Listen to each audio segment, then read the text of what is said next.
osseuse. Très rapidement, puisqu'on a un petit peu de retard. En introduction, on va dire que l'extraction dentaire est l'acte le plus communément réalisé en pratique dentaire, entraînant une série de modifications physiologiques, notamment une résorption osseuse, qui peut aller jusqu'à 80% du volume initial, ce qui rend les restaurations implantaires et prothétiques plus difficiles à gérer d'un point de vue esthétique et fonctionnel.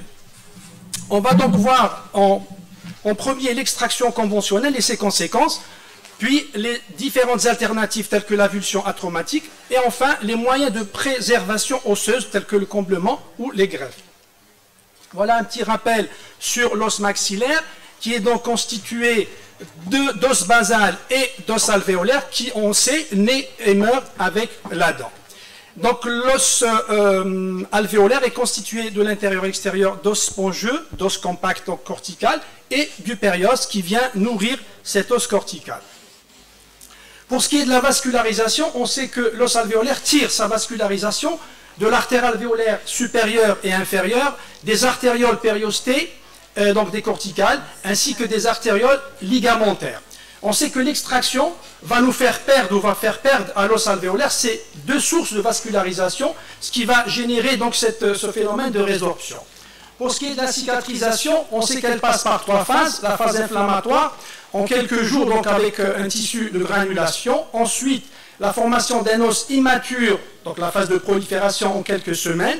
Puis, au bout de quelques mois, on arrive à avoir donc un os mature, qui est la phase de remodelage. Donc la résorption osseuse est active durant les 6 premiers mois, elle est progressive, chronique et irréversible. L'origine de cette résorption, c'est la perte de la vascularisation, on l'a vu, et également la perte de la stimulation fonctionnelle, donc l'extraction. Ces deux phénomènes vont aboutir à un changement morphologique et anatomique, donc avec la perte osseuse qu'on connaît. Voici une classification, donc celle de Caoud, mais bien entendu, il en existe plusieurs. Celle de Caoud sur 6 classes nous montre qu'en définitive, au bout de quelques mois, on arrive à une résorption tellement importante que la réhabilitation prothétique, qu'elle soit implantaire ou conventionnelle, va être très très difficile à mettre en place. Pour ce qui est de la résorption osseuse, toujours, au niveau maxillaire, elle est dite centripète, et au niveau mandibulaire, elle est dite centrifuge. Et donc, au bout de quelques mois, on arrive à des rapports de classe 3, ce qui rend compliqué, difficile, la réhabilitation prothétique. La résorption verticale est beaucoup plus importante en postérieur, au niveau maxillaire. Elle est 4 fois plus importante qu'au niveau maxillaire, donc au niveau mandibulaire. Ceci est probablement lié à la présence d'os spongieux au niveau maxillaire, donc avec la vascularisation qui est importante, et au niveau mandibulaire, avec la vascularisation qui est moindre, on le sait.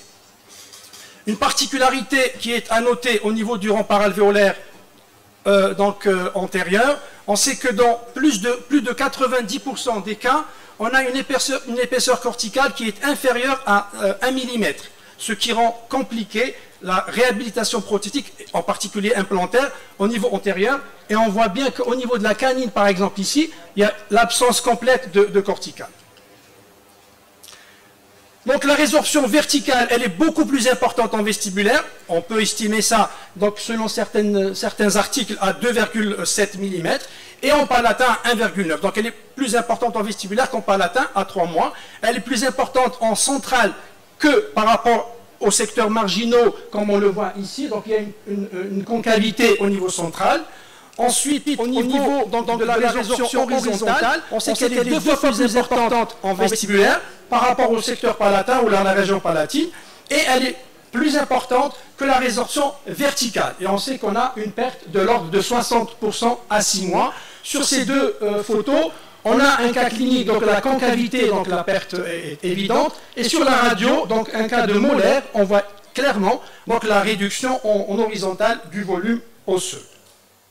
Ça, c'est un cas donc, où on montre la résorption légèrement en verticale, mais importante en horizontale.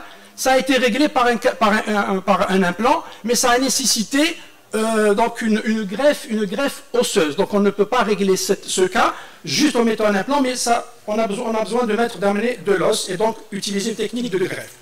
Quels sont les facteurs influençant la résorption osseuse? Il faut les connaître pour essayer de maîtriser ce phénomène. On sait en particulier l'extraction dentaire. Donc il faut une technique d'extraction atraumatique pour éviter d'avoir, si vous voulez, une résorption importante. Bien sûr, il existe aussi des facteurs systémiques tels que le diabète, la vitaminose D, on en parle beaucoup ces dernières années par rapport au Covid et autres. Et puis il y a aussi des phénomènes environnementaux tels que le tabac, l'alcool, et puis les prises de certains médicaments tels que les biphosphonates ou encore les corticoïdes. On va voir un petit peu l'extraction dentaire et ses conséquences. On sait que l'extraction dentaire est un acte donc, des plus courants au cabinet dentaire. Cette dernière engendre des forces excessives sur l'os alvéolaire et les tissus avoisinants, pouvant amener à des fêlures, à des fractures, ce qui va nous amener ou ce qui va provoquer cette fameuse résorption. Donc, on a quelquefois affaire à des racines difficiles, et là, en plus donc, de l'agression de cette extraction, on va peut-être utiliser une technique telle que la technique d'alvéolectomie. On va faire donc une résection osseuse et on va également élever un lambeau. Donc ces deux opérations vont nous faire perdre beaucoup plus d'os. Et c'est une technique qu'il faut éviter bien entendu le maximum, le plus possible. La problématique réside dans le fait que l'extraction de l'organe dentaire aboutit inévitablement à un remodelage osseux qui se traduit par une perte du volume donc, tissulaire de l'ordre de 63% en horizontal et 11% en vertical. Donc on va perdre près de 4 mm donc, ici donc, à 6 mois et près de 1 mm, donc en réduction en vertical.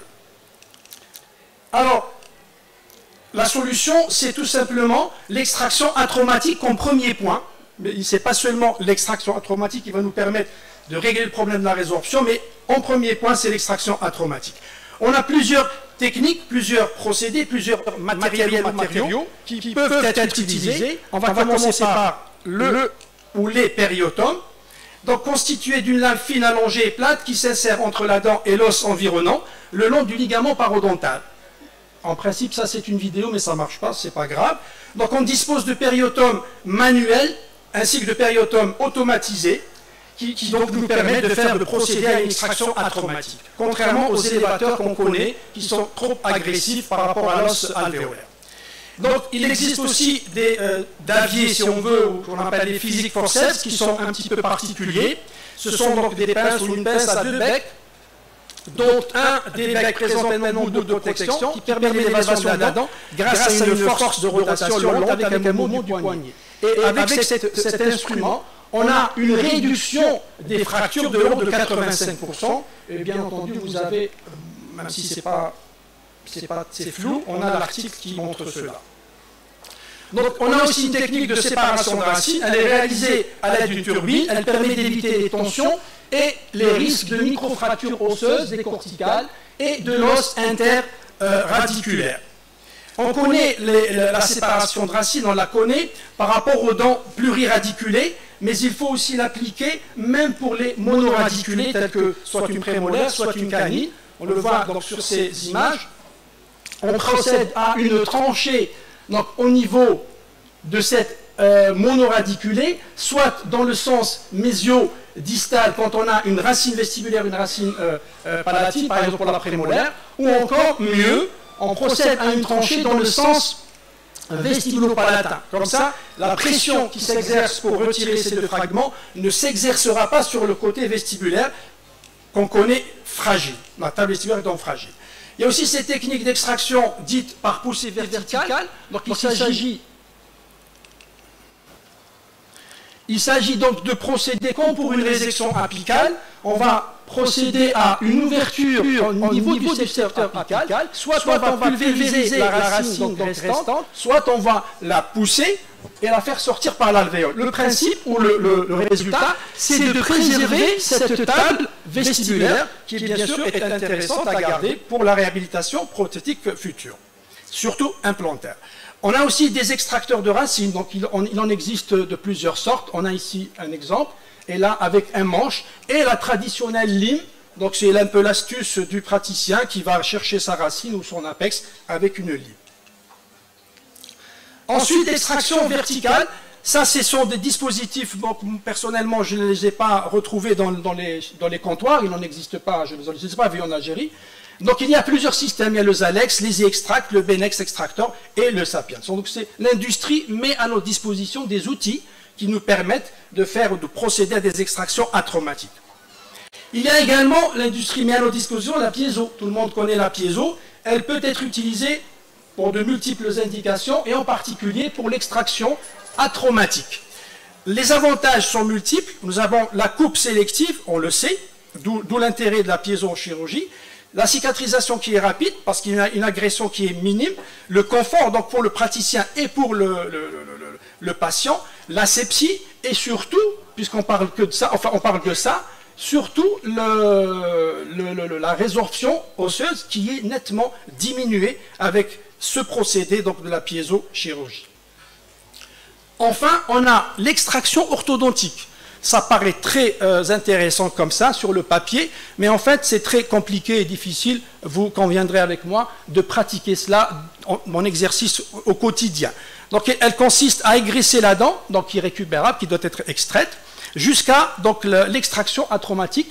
Donc on va égraisser quelques millimètres, on coupe un petit peu la partie qui a été graissée, ainsi de suite, progressivement, jusqu'à sortir carrément la racine. Et on obtient en plus, avec cette technique, une régénération de l'ordre de 70%. Donc c'est une technique qui est intéressante, mais sur le plan pratique, c'est compliqué à mettre en place.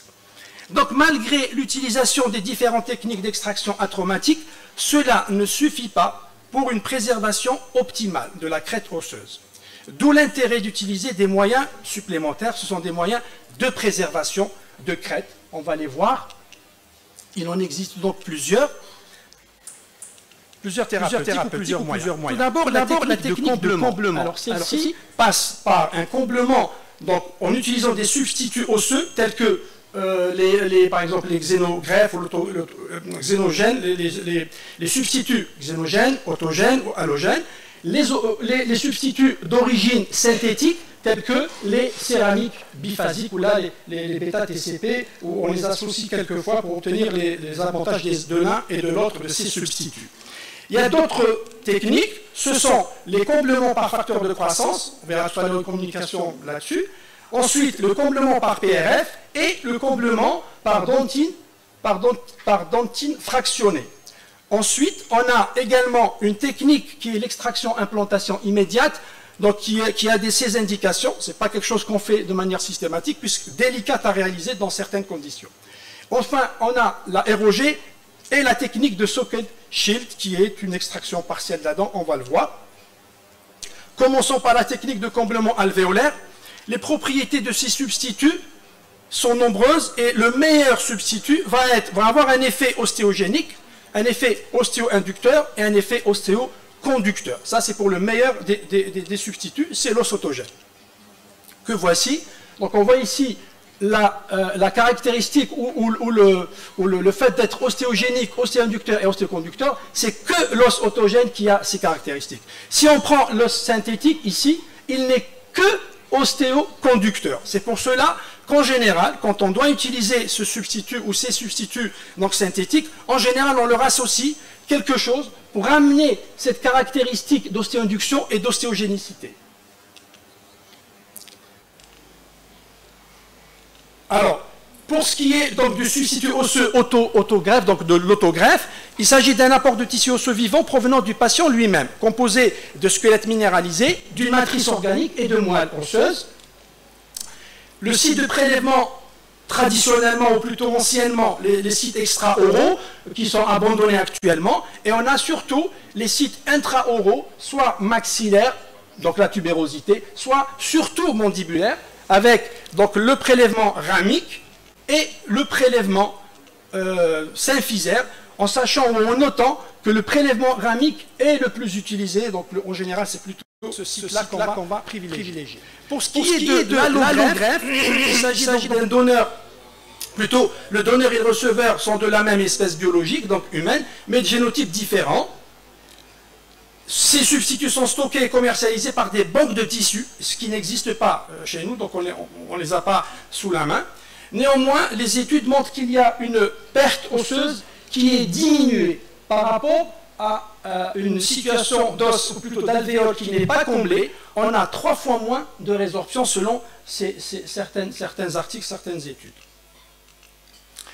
Les substituts halogènes sont représentés par soit la FDBA, donc c'est un substitut qui est lyophilisé, ou bien lyophilisé et déminéralisé. C'est celui-ci qui est préféré dans les différents articles qu'on peut consulter. On va voir maintenant les comblements par substitut osseux xénogènes, c'est la xénogreffe. Ici, le prélèvement s'effectue sur des espèces autres que l'humain. On connaît le fameux bio-os, par exemple, qui est donc d'origine bovine. Donc ce sont des substituts d'origine soit bovine, porcine ou équine. Le bovin et l'équin qui existe chez nous, qui est beaucoup plus utilisé pour des raisons culturelles, on le sait. Il existe également l'origine corallienne. Alors là aussi, les études ont montré qu'à 3 mois, on a une résorption de à peu près 0,6 avec un os comblé par ces substituts, une alvéole comblée par ces substituts, alors qu'on a une résorption de 1,7 sur une alvéole qui n'est pas comblée. Donc, il est clairement établi que le comblement, l'utilisation de ces substituts amène une résorption moindre. Maintenant, les alloplastes. Les alloplastes, ce sont surtout les céramiques biphasiques qui sont utilisées, c'est-à-dire qu'on va associer des bêta-TCP à de l'hydroxyapatite pour avoir les avantages de l'un plus l'avantage de l'autre. Alors là, on a un tableau qui nous récapitule un petit peu les avantages des uns et des autres. On voit clairement que l'os autogène, donc bien entendu, il est ostéogénique, il est ostéoinducteur, ostéoconducteur. Mais il y a un problème, tout ce qui est en rouge, c'est un peu les désavantages, c'est qu'on aura besoin d'un second site, donc on a besoin de prélever. Donc il y a de la morbidité là-dedans, et puis la taille du greffon est limitée. On ne peut pas enlever un volume important. Par contre, les substituts synthétiques, ils ne sont que ostéoconducteurs, certes, mais on peut leur associer un élément qui va amener cette ostéogénicité et cette ostéoinduction, et on voit qu'il y a beaucoup d'avantages à utiliser le synthétique. Il y a également, en plus de ce qu'on vient de voir, le comblement par facteur de croissance. Donc les comblements par facteur de croissance utilisent soit le BMP, donc ce sont des dérivés d'ostéoblastes, soit les PDGF, sont des dérivés plaquettaires. Et en général, c'est une solution, on va dire, donc c'est une solution qui est utilisée sur le plan pratique en association avec des membranes de collagène. Et le PRF également est utilisé dans un certain nombre d'indications, et en particulier ici, pour essayer d'obtenir une résorption moindre. On sait que ce sont des concentrés plaquettaires autologues, riches en facteurs de croissance et en protéines plasmatiques, obtenus par centrifugation du sang, stimule donc la néoformation osseuse et favorise la cicatrisation. Il existe plusieurs types en fonction du mode de préparation. On sait qu'on a le IPRF, le APRF et le LPRF, selon donc le mode de fabrication. Donc pour ce qui est de ce PRF, voici un peu le procédé. On va prélever du sang veineux, on va centrifuger et on obtient au niveau du tube cette fibrine riche en plaquettes et en cellules de croissance, cellules de défense, cellules de leucocytes, etc. Ce qui ont fait un intérêt particulier chez les personnes, par exemple, à risque infectieux ou à risque de retard de cicatrisation. Ici, un cas d'extraction et de comblement avec du PRF, c'est un cas de patients sous biphosphonate. Donc on craint un petit peu l'apparition de cette fameuse ostéonécrose, et donc on utilise ce PRF. Soit on utilise tel quel, donc cette gelée sous forme de gelée, bien sûr on va couper la partie rouge, donc le caillot on l'enlève, soit on écrase entre deux compresses et on obtient une membrane et on utilise cette membrane. Ici, le PRF est mélangé à un substitut. C'est ce que je disais tout à l'heure. Si vous utilisez du synthétique, vous pouvez associer à ce substitut synthétique du PRF, ce qui va améliorer ses caractéristiques biologiques. Là, on a un cas de PRF donc liquide ou injectable. C'est ce qu'on appelle le sticky bone. Donc le sticky bone, c'est quoi? C'est tout simplement le mélange de ce liquide, de ce PRF liquide, avec des particules, soit d'allogreffe, soit de xénogreffe. On sait que les particules sont difficiles à manipuler en chirurgical, et si vous associez ce liquide d'IPRF, ça va vous faire une masse qui se tient, et qui est donc ferme, et qui est facile à utiliser. En plus, bien sûr, de ce que apporte ce PRF comme cellule de défense, de croissance, etc. Les propriétés, on les connaît, cela réduit la résorption donc osseuse, d'où son intérêt dans cette communication. Caractère purement autogène, ça provient de la personne elle-même, du patient lui-même. Elle favorise la régénération osseuse, elle réduit le taux d'infection, on l'a vu dans un cas d'extraction, et améliore enfin la qualité du nouveau os néoformé. Là, c'est un autre procédé qui est donc l'utilisation de la dent. On sait que la dent est proche de l'os, donc on va utiliser la dent du malade et on va la traiter, on va la broyer. Soit on utilise donc sous forme de broyat de particules, soit on utilise sous forme de blocs, comme on le voit à l'image. C'est quelque chose qui est beaucoup utilisé en Corée, je crois. Ils ont donc un appareillage un peu spécifique qui leur permettent de traiter cela. Bien sûr, il y a un temps de travail, on enlève la dent, on la traite, etc. Donc il y a un petit peu, c'est chronophage, on va dire, comme procédé. Néanmoins, ce procédé a des caractéristiques intéressantes, qui est l'effet ostéo-inducteur et l'effet ostéoconducteur. Donc on a deux effets, deux caractéristiques intéressantes.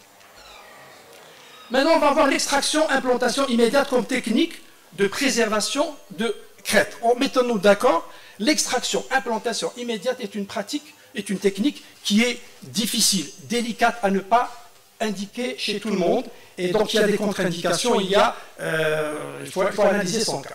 Donc c'est quoi? C'est la mise en place de l'implant dans une alvéole non cicatrisée, indiquée pour toute dent présentant, par exemple, une fissure, une fracture, une lésion endodontique de petit volume, une résorption radiculaire.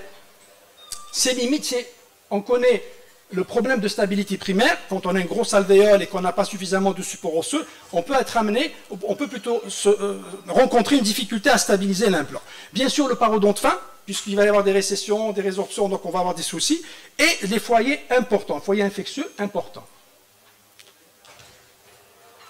La classification des lianes, tout le monde connaît. En principe, elle nous oriente vers l'indication de l'extraction-implantation immédiate au niveau du type 1 et 2. Selon cette classification, on peut s'autoriser à faire une extraction-implantation immédiate. Par contre, le type 3, non. Pourquoi? Parce qu'il y a un risque d'échec qui est important. Pour la classification de Bénica-Merlet, également, il nous donne une orientation, si vous voulez, pour l'indication de cette technique d'extraction-implantation immédiate. Elle nous dit que la classe 4 et 5, l'extraction-implantation immédiate est impossible. Parce qu'on a une perte osseuse qui n'est pas contenue, et donc on est obligé de passer par un apport d'une greffe d'apposition en général.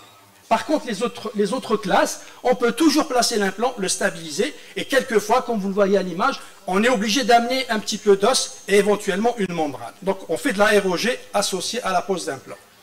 Les avantages de l'extraction-implantation immédiate, c'est le fait de faire seulement une intervention, donc on ne fait pas une technique en 2 temps, seulement une intervention, moindre échauffement, le délai de cicatrisation qui est diminué, et la résorption osseuse qui est minime. Par contre, quand on fait de l'extraction-implantation immédiate, vous savez que l'alvéole va être important en volume, et l'implant va être petit en général, donc il y a une différence de volume. Et donc, soit on a un gap, donc un espace entre l'implant et la partie vestibulaire, la table vestibulaire qui est inférieure à 1,5. Là, la littérature nous dit qu'on peut laisser le caillot venir réparer ça et combler ça. Soit le gap est supérieur à 1,5, et là, c'est l'indication du comblement. On doit faire du remplissage de cet espace, de ce hiatus. Ici, un cas d'extraction-implantation immédiate sur une molaire. Donc, après extraction, on pose l'implant, on met le substitut osseux, et là, la vis de cicatrisation avec une membrane, donc pour essayer de maintenir ce substitut en place et d'éviter donc sa fuite vers l'extérieur. La photo de milieu, ici, cicatrisation au bout de quelques mois. La radio qui montre aucun souci au niveau osseux. Et là, la radio avec la livraison de la couronne. Maintenant, la régénération osseuse guidée. Eh bien, pour les principes biologiques, il s'agit de créer et de maintenir une cavité osseuse, isoler cette cavité de son environnement tissulaire en interposant une membrane, éviter la pénétration de cellules non ostéogéniques, c'est l'intérêt de la membrane, favoriser la colonisation du site par les cellules ostéogéniques. Les indications, c'est bien entendu de préserver le volume d'une crête au stade d'extraction, c'est ce qu'on est en train de traiter, mais également une augmentation du volume d'une crête édentée, quand on s'y prend un petit peu à distance de l'extraction. L'aménagement osseux périimplantaire et la protection d'une greffe osseuse pour éviter sa résorption. Docteur, excusez-moi, vous dépassez, oui. Je passe rapidement. Vous dépassez de 4 minutes. Je passe. Donc ça, c'est un cas de comblement alvéolaire ROG avec un produit alloplastique. Ça, c'est les contrôles radio, 7 mois après. Ici, la mise en place de l'implant. Ici, le contrôle à 2 ans avec une bonne intégration parodontale clinique et radiologique. Les membranes, bon, très rapidement, on a des membranes résorbables, non résorbables. Ici, un cas de membrane titane, donc non résorbable, pour les déficits osseux très importants, en vertical et en horizontal. Technique socket shield très praticien indépendant, qui est l'extraction partielle. Donc on va laisser une petite lamelle de la dent au niveau vestibulaire pour préserver la table vestibulaire. Ça, ce sont des articles qui nous montrent qu'il n'y a pas de supériorité établie d'un substitut par rapport à un autre. Donc les substituts se valent un petit peu, et donc ça dépend du cas, ça dépend des praticiens, de la disponibilité des produits.